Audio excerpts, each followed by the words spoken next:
Police ready for polls.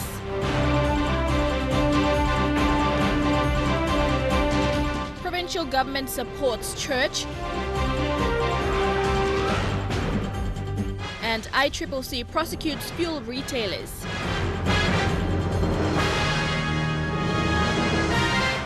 This is National MTV News with Helen Sayer. Good evening and thank you for joining me for Wednesday's news. Over 200 police personnel and prison officers in Western Highlands Province will travel to Simbu on Saturday to provide security during polling and counting. Today, the Provincial Police Commander Chief Superintendent Martin Lakari hosted their parade before sending them away. The security forces were urged to uphold the law at all times. The 253 police and prison officers in Western Highlands Province will be sent in Kundiawa, then to Jiwaka Province. Police and warders in other provinces were deployed to Mount Hagen and other provinces in PNG to ensure the 2017 national election is trouble-free. The PNG Defence Force and mobile squads will be in the 21 provinces, but will act as response units. In the Simbu province will commence on the 26th of June 2017. These members of Western Islands will participate or will assist the PPC Simbu on Simbu during the deployment into various polling places. More emphasis is being put on awareness of sexually transmitted diseases. The security personnel were also advised to avoid getting ill. PPC Lakari urged them to be cautious about their activities and focus in providing security for the election. Previous experiences have shown that police personnel go out on call out or on deployment to other parts of Papua New Guinea. They normally come back with sick HIV/AIDS, and this sometimes can be spreaded within the family. Today at the parade, PPC Lakari warned the security forces not to escort ballot boxes or associate with candidates. The ballot boxes will only be escorted by the response units from PNG Defence Force, Correctional Service and the mobile squads. Vasanata Yama, National MTV News, Mount Hagen. 2 more days till those who can vote will go to the polls to elect leaders for Parliament. Candidates are now going the extra mile to win the hearts and minds of the people. NCD regional candidate Andy Bawa was on Fisherman Island yesterday. Former Port Moresby police boss Andy Bawa and 36 others are contesting to unseat NCD Governor Paul Sparkop. Bawa has 2 more days to try and convince the people, and he isn't wasting time. Yesterday, he was on Fisherman Island to talk to the people about his policies. I will leave my heart here, and I am going to go back empty, knowing very well that when it comes to the voting time, you're going to put that heart in that box and send it back to Port Moresby again. Andy Bawa stands out as a real contender for the NCD regional seat, despite recent attacks on social media. He's a true leader. Because of his work as a policeman, he may just gain favor from the people. This morning I want to say thank you to you all. Thank you, Kala. Thank you all the chiefs in this village. But the sitting governor is also campaigning around Port Moresby to retain the regional seat. At Koki, he rode along with sitting Moresby South MP Justin Chichenko. He spoke at the rally, reaffirming his election goals. This is the team that is going to win these 2 seats, the regional seat and Moresby South. In the last elections, campaigning in strongholds were the most important. It didn't matter how late it was done. Papua New Guineans appreciate the courtesy leaders show to visit and talk to them. But what's challenging for the candidates is a more informed voting population that is critical about current affairs. Bethany Harriman, National MTV News. Prime Minister Peter O'Neill has assured the people of Gulf Province that the second LNG project will deliver benefits for the people. The Prime Minister said this in Kerma Town yesterday, where he was joined by Gulf Governor Havila Kavo, Kerma Open candidate George Mero and former Gulf Governor Chris Haiveta. Mr. O'Neill highlighted the importance of honesty in the election campaign as well as the great opportunity ahead.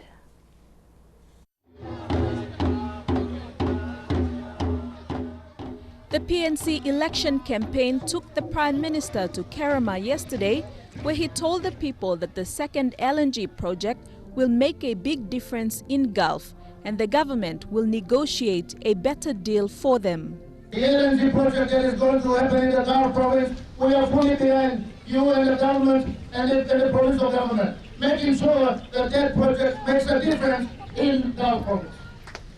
He said the government's promises were not the hollow and dishonest ones as claimed by the opposition side. There is not one single paper in front of government today about the proposal to develop the LNG.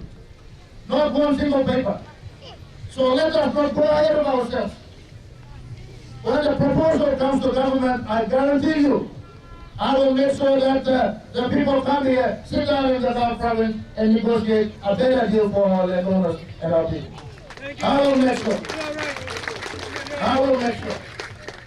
Mr. O'Neill said the PNC-led government has proven its commitment and will continue to deliver for another 5 years if voted in. He said Gulf is finally seeing real changes after many years and more work is needed. In the Gulf province, we've got a lot of work to do. Many governments are only going to talk to you because of the LNG. Hey, I come from a province where we've been exporting oil for the last 2 years. We don't even have a steel road in our province. We've been carrying Papua New Guinea for 40 years. Our people have been denied that service. Close to 1 million people. Don't think that I don't know what I'm talking about. These are the people that their lives need to be changed. Their lives need our government to be present. Services need to go down to this place. In the final days of the 2017 election campaign, the Prime Minister said the choice before every Papua New Guinean is whether they continue to rebuild the nation and continue the positive change that has been delivered by the PNC-led government. Deli Waigeno, National, EMTV News. We have new developments on the Prime Minister. We cross live to Scott Wider in Mount Hagen for the updates. Thank you, Helen. Just reports late this afternoon coming in from Tari say that there was a riot in Tari. The police sources have confirmed that the Prime Minister was within the vicinity. It's not sure what's happened over there. Our other reporter in Jiwaka, who's with the police commissioner, confirmed that a chopper was dispatched to the Southern Highlands. A chopper was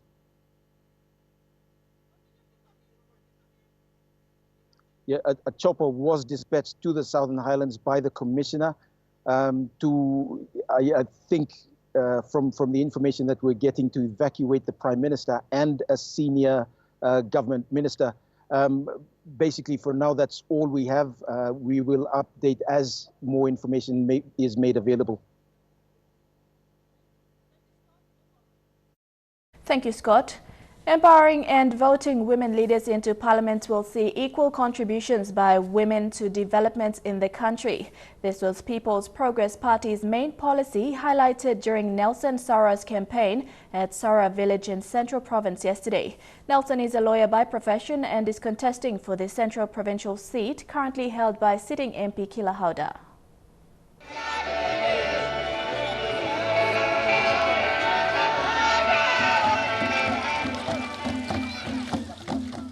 Papua New Guinea's oldest party, the People's Progress Party, was on the campaign trail in Central Province at Sarawak Village yesterday. Party leader Ben Maika accompanied his PPP candidate for Central Provincial seat, Nelson Sarawak, led by traditional dancers.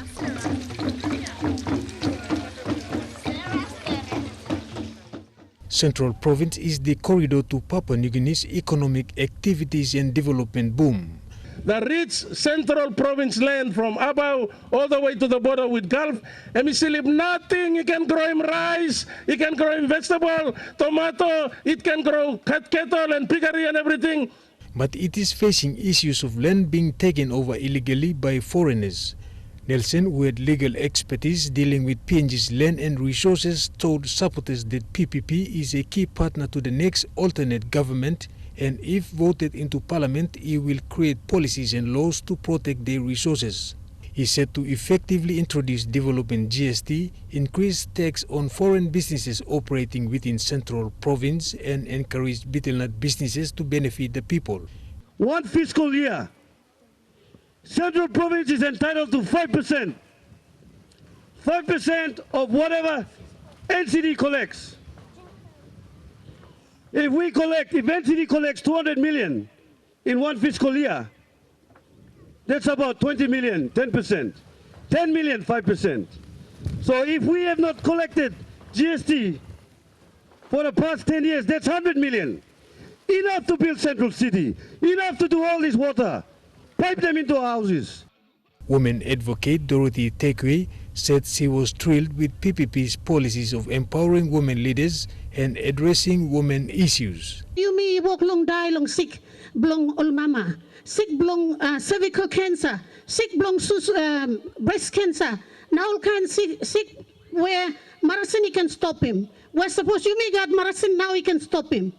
Women issues are not being integrated into development in Papua New Guinea. We women must make a difference.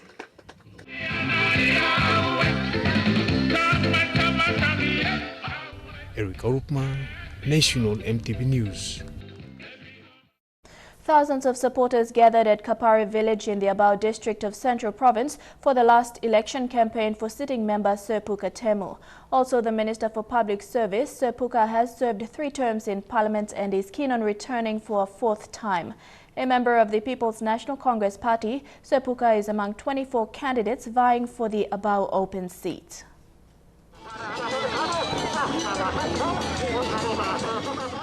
Kapari Viriola village, the home of sitting member for Abau, Sir Puka Temu, came alive yesterday with thousands of visitors and supporters from the 3 LLGs of Cloudy Bay, Amazon Bay and Aroma Coast. Sir Puka was given a grand welcome from the short boat ride to his shoreline, where he was carried through the village and onto the stage.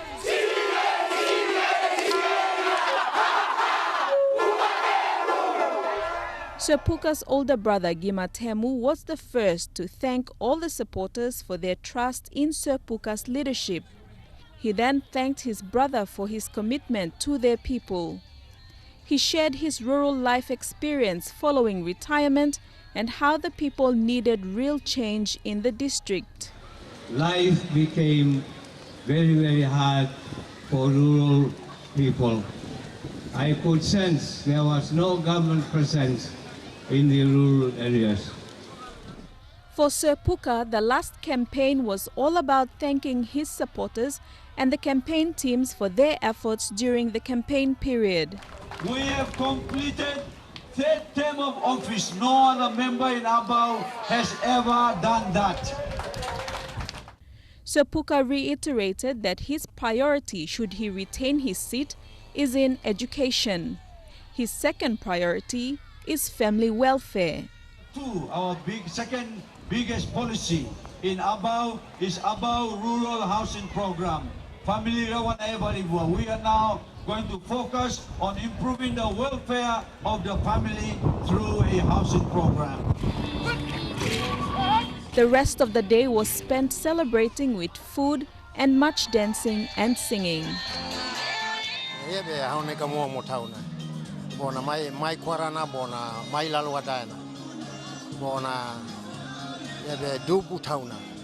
We're glad that he's coming back again, and he needs more to do again in this 4th term. Deli Waigeno, National MTV News. Lay Police officially launched polling operations today. Well over 200 officers will be utilized in operations within the city. Metropolitan Commander Chief Superintendent Anthony Wagambi Jr. urges all officers to continue working together to ensure polling operations are conducted smoothly. Police officers in Lae braved the showers this morning at the Lae Central Station to officially launch polling operations. The parade was well attended by officers from all sections. Addressing the parade was the Metropolitan Commander, Chief Superintendent Anthony Wagambi Jr. So I would like to encourage you all to keep that team spirit up. Let's work together as a team. Not on group number, section number, they create the little empires. More than 200 officers will be utilized in this year's election operations in the city. Lae Police will also be covering parts of urban Nawai and the Huon Gulf. Wagambi says the manpower is enough and Lae Police are prepared for the task at hand. I'm very, very confident. We've done the groundwork already, and we have the sector patrol units in place already, and our stations have been operating very well. It's the community support we have. We have a lot of community support. Police officers from Lae were also deployed to Goroka last week to assist with election operations. Lucy Kopana, National EMTV News, Lae. Manus police are investigating the harassment of NBC Manus journalist Riley Kanamon. Manus Police Commander Chief Inspector David Yapu said police are treating it as a serious matter and want supporters not to issue threats on media personnel.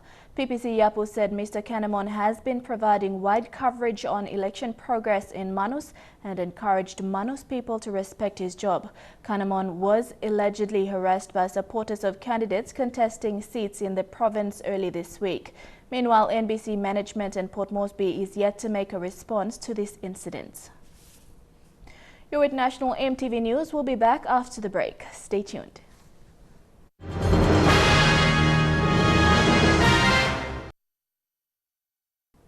Welcome back. A road accident this morning along the Western Highlands and Jiwaka Province border has left 2 women injured.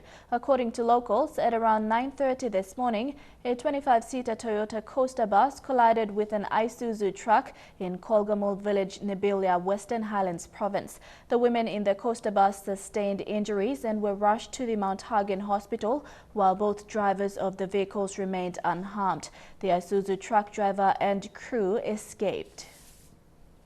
The East New Britain Provincial Government has thrown their support behind the Catholic Church, calling on the government to explain their reasons for deporting Douglas Tennant despite a court order in place to cancel Mr. Tennant's deportation.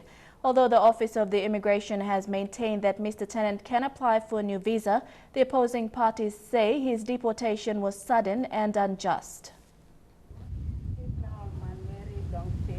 The Catholic Church in Papua New Guinea is not alone in the fight to retain Douglas Tennant, the New Zealand Catholic missionary who was deported about a week ago for breaching PNG immigration laws. The East New Britain Provincial Government, through its Deputy Governor Cosmas Bauk, has revealed that they are with the Catholic Church, seeking a proper explanation from the national government.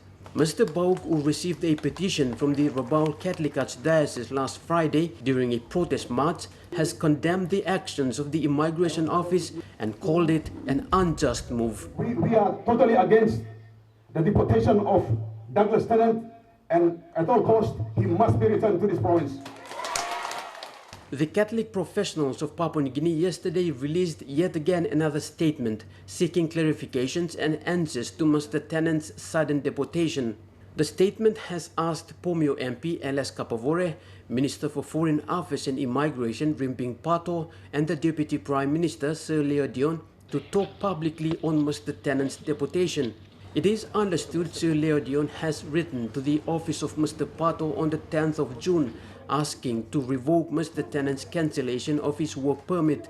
The Immigration Office has since maintained their stand that Douglas Tennant's deportation was legal, as he has breached his missionary visa that allowed him only to deal with church matters and nothing else that doesn't involve the church.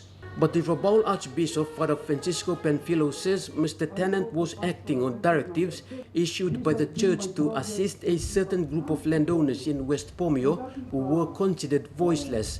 And they told me plainly, We are asking you because we don't trust our politicians and we believe that the church will help us. The immigration office have found Mr. Tennant in breach of his work permit when he provided legal advice to the landowner groups in the West Pomio area over a disputed oil pump project established by a foreign company on customary land. The debate has received equal opposition from Oro Governor Gary Jufa, who is also faced with similar situation involving big foreign companies operating in his province. Basically, landowners were being marginalized. When he found this out and started to expose this and started to write about it, he was deported. The immigration office has since gone quiet, but the Catholic Church in Papua New Guinea says it won't take the matter lightly until their unanswered questions are answered and Mr. Tennant is returned to the country. Edwin Fidelis, National EMTV News, Kokopo.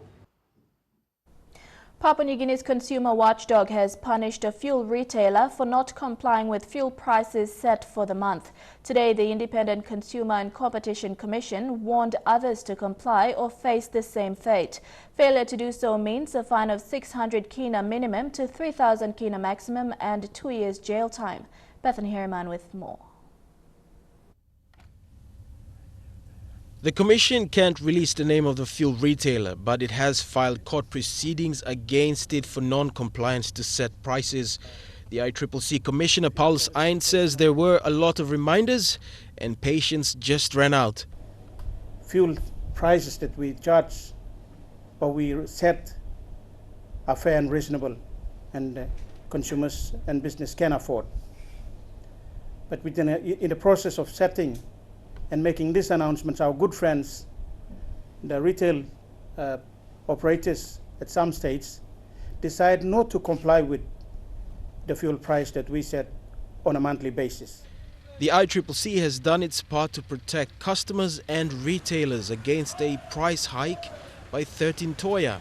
A major fuel supplier enjoying a monopoly in Papua New Guinea was going to take measures to deal with the lack of foreign currency and up fuel prices. The Commission refused to give them the increase, protecting customers and retailers. And we said, I think we can't do this. We can't pass this on to the consumers, and we've been very strong and we've been very vocal about it and went against this desire to have an increase.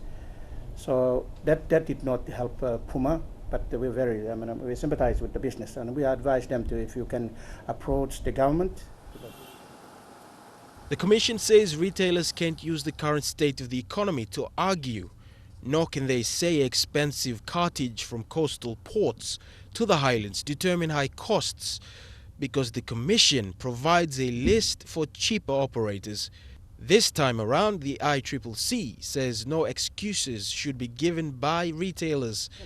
We look at the cartaging of fuel from the seaports and from the wholesalers' storage areas up to the retail sites. And we have a maximum and a minimum price range for the cartage fees that we incorporate into our formula. So they have no excuse to say that they should be charging above because they're facing a different cost structure. But some of the arguments they use is because of the deteriorating road condition, because they're self-cutting their fuel and they're not using the, if you like, the recognized cartage operators whom we have factored their rates into our formula. So in those instances, the Commission says there are some retailers in the highlands and Momase regions that don't comply, and tougher penalties will apply to them. Bethany Harriman, National EMTV News. The autonomous Bougainville government must not dictate and ignore the plight of the women of the Panguna mine area. The womenfolk of Panguna told EMTV News they are slowly losing their trust in the autonomous Bougainville government as their legitimate government. In 2 weeks' time, the autonomous Bougainville government will renegotiate with the womenfolk for the signing of the Memorandum of Agreement. However, these womenfolk say this will not eventuate if the ABG fails to hear the cries and there is no more mining and no more BCL. Last Friday, women from the Seven Sisters areas of Bougainville, led by the chief women, put up a strong roadblock at the Morgan Junction, leading to the Panguna mine site, where the proposed MOA signing was to take place between the ABG and the so-called Panguna landowners. They say the land was their mother who provided their everyday needs and no one is allowed to exploit her. And BCL was not welcome to come back to mine Panguna, do such an act of injustice because they have suffered enough. They claimed BCL is the company that has killed our sons and daughters, and the ABG should not ignore their cries and take note of that. Meanwhile, the roadblock will continue come the time for negotiation. In Buka, Fabian Haklitz, National EMTV News. Secretary of the Technical Services Department of the Autonomous Bougainville Government, Bernard Zilu, says that feeder roads will be fixed once funding is available. Speaking to EMTV News in Buka, he says they will ensure feeder roads are fixed to enable the delivery of basic goods and services. This is the feeder road connecting Bishop Way Talina Technical Secondary School in North Bougainville from Kokopau passing through Tiroga. It has been deteriorating over years, and after 25 years of the school's establishment, and this road is still the same. When we were students up until now, the road is still the same, and maybe we want it to be sealed. It's one of the institutions that it's nationally recognized. During this time of election, candidates are also campaigning of building or upgrading new and existing road infrastructure, and the locals want good leadership be voted in this election. The Autonomous Bougainville Government's Technical Services Department Secretary, Bernard Zilu, said feeder roads like that of Talina will be maintained. As we all know, some of these roads have not been maintained for 27 to 30 years. Meantime, Mr. Zilu has called the new members voted into this year's National General Election to work aligned with the Autonomous Bougainville Government's Technical Services Department. We do have work plans on upgrading or maintenance of roads throughout Bougainville, and they should align with our work plans. In Boca, Fabian Haklitz, National EMTV News. The biggest telecommunications service provider and state-owned enterprise has joined the TradeLink database last night. Telecom PNG hosted the event that was more than a networking occasion. It was a platform for Telecom PNG to showcase their progress in the ICT department. The networking event is held once a month to build relationships between PNG and Australian-based companies. The occasion was also a fundraiser for the book Bilong Pikinini.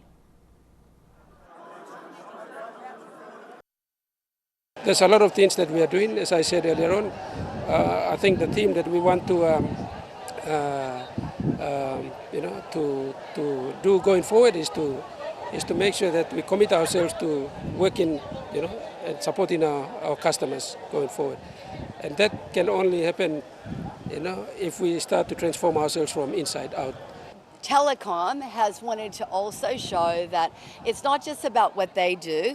I think all of us want to be responsible corporate citizens. So they have put on an auction tonight that they've purchased various artwork, and whatever proceeds I can raise, and I must say, I haven't been an auctioneer, but it's first time for everything, those proceeds will go to Book Bilong Pikinini, which I think is a great incentive.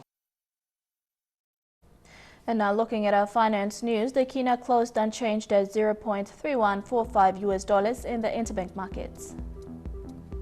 At Bank South Pacific, your Kina was buying $0.307 US, $0.4021 Australian dollars, $0.2726 euro, and 33.87 Japanese yen.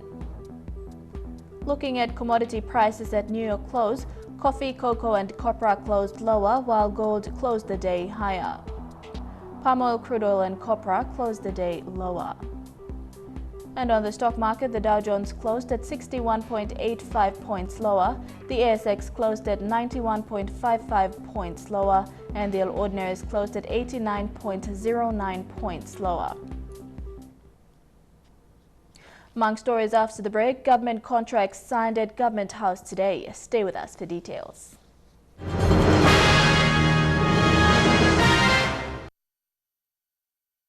Welcome back to the news. Government House in Konedobu, Port Moresby was the stage for the signing of contracts for 6 heads of government bodies. Secretary for the Department of Personal Management, John Kali, officiated at the ceremony witnessed by Governor General Bob Dadai. Despite being in the middle of the election period, 6 heads of government bodies signed their employment contracts with the state today, witnessed by Governor-General Bob Dadai. The 6 that signed their contracts: Roy Momo, Secretary for Transport; Nelson Terma, CEO of Road Transport Authority; Boto Gaupu, CEO of Cocoa Board of PNG; Roko Koloma, the National Statistician; Daniel Aloy, Provincial Administrator, Medang Province; and Professor Teutolohi Matainaho, Chairman of the PNG Research, Science and Technology Council. For Mr. Momo, this is his second term as head of transport in the country, and he is keen to continue with policy reforms within the sector.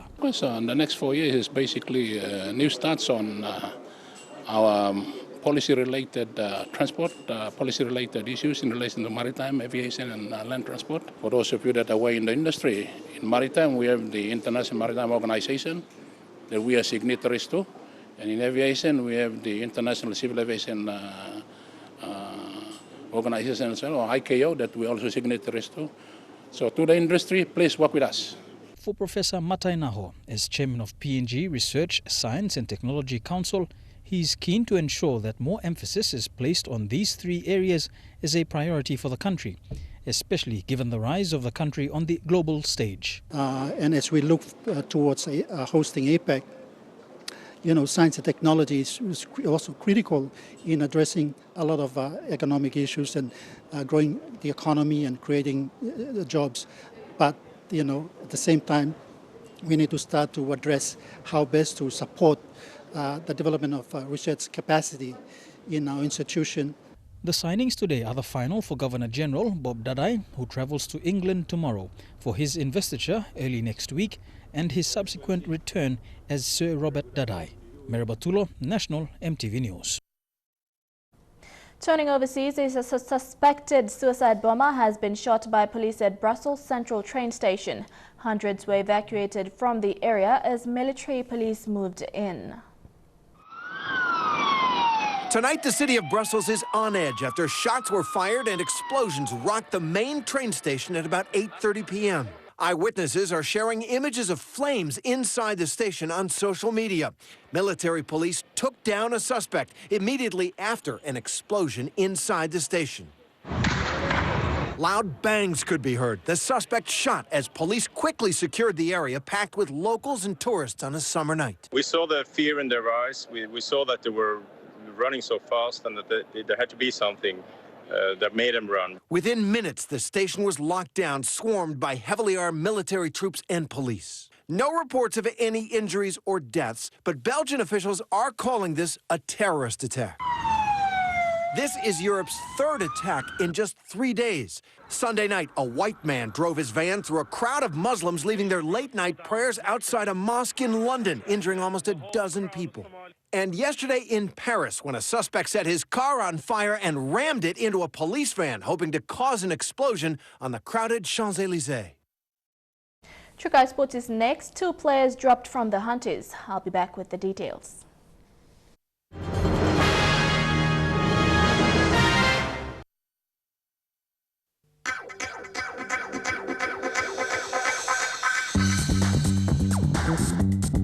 True Guy Sports.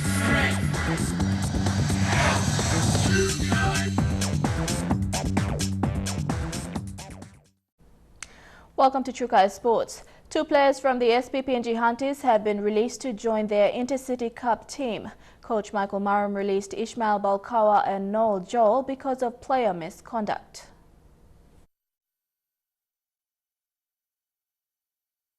Michael Marum has warned his players on misconduct and says the 2 players were also finding their form to make it into the team. We gave the boys a chance for them to go out and have a few beers together. And on Saturday night, but some boys decided to continue drinking until Sunday night. Moving on to this weekend's match, Hunters vice-captain Wellington Albert was cited for a dangerous contact which sees him sit out this weekend's clash.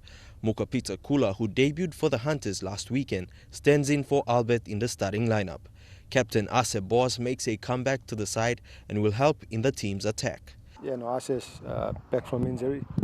Bortovo goes back to Damiaf, Silas goes back off the bench.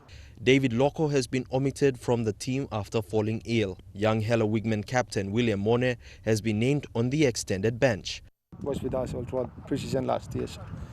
And only reason why he was sent back was because we had a lot of halves at that time.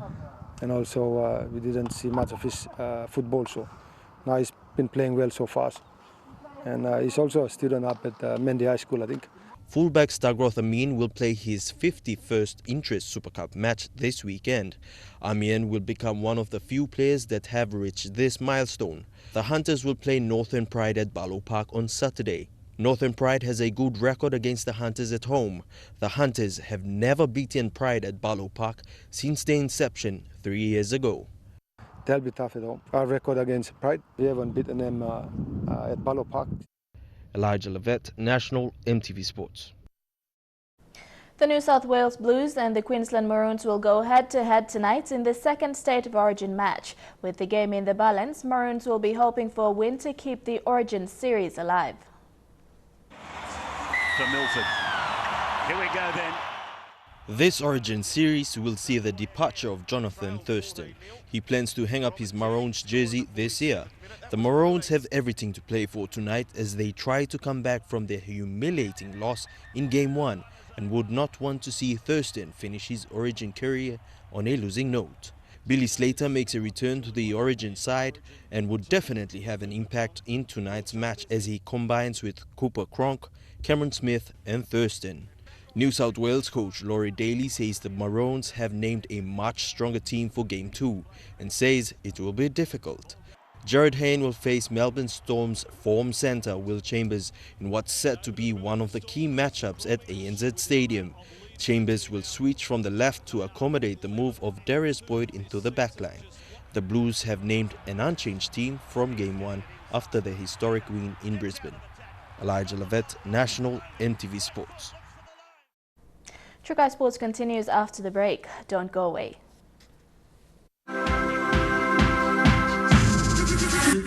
True Guy Sports.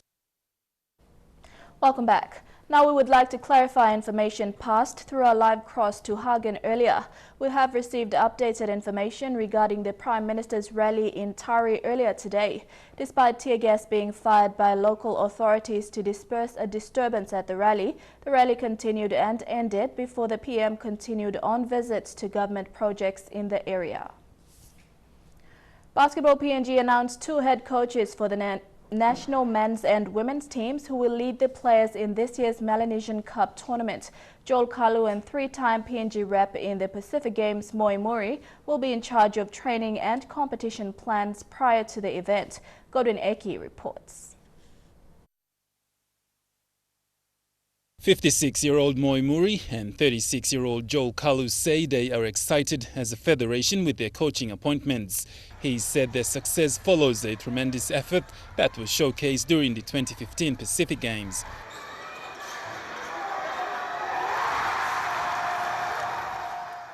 CEO of Basketball PNG and now head of the national men's team for the Melanesian Cup, Joel Kalu, says the next step would be to prepare and organise the national championship.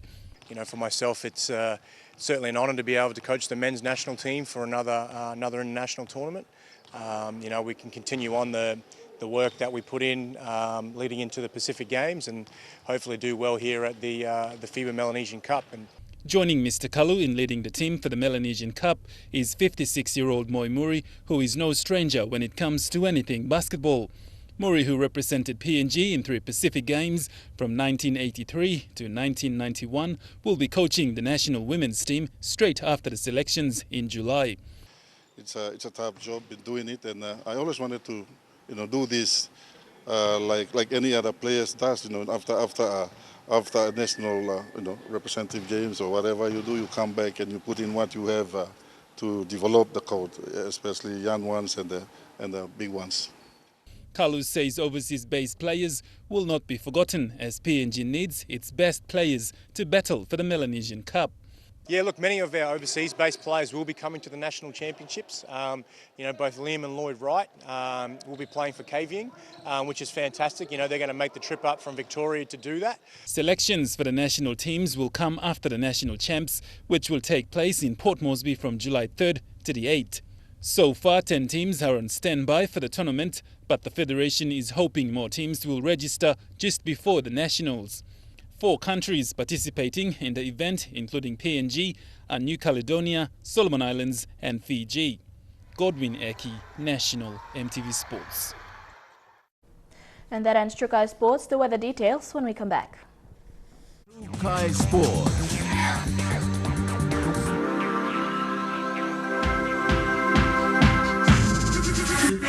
Trukai Sports.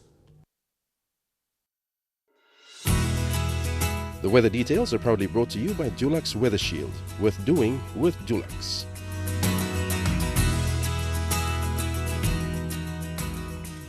Looking at the weather forecast for tonight and tomorrow, in the southern region, fine although cloudy at times with windy conditions in Port Moresby and Alotau, partly cloudy and windy in Daru, fine although cloudy at times in Kerema and mostly fine in Popondetta.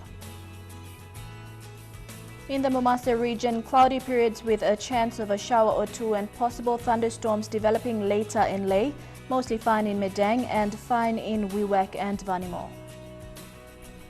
In the New Guinea Islands region, fine in Lorengau, Kavieng and Buka and mostly fine in Kokopo, Rabaul and Kimbe. And in the Highlands region, cloudy periods with chances of a shower or two and possible thunderstorms in Mount Hagen, Mendi and Wabeg, and mostly fine in Goroka and Kundiawa. The weather details are proudly brought to you by Dulux Weather Shield. Worth doing with Dulux. And that's the news this Wednesday, 21st of June 2017. We continue our election program, Your Vote 2017, with Neville Choi and journalist Titi Gabi after the news. From the entire news team, pleasant viewing. Good night.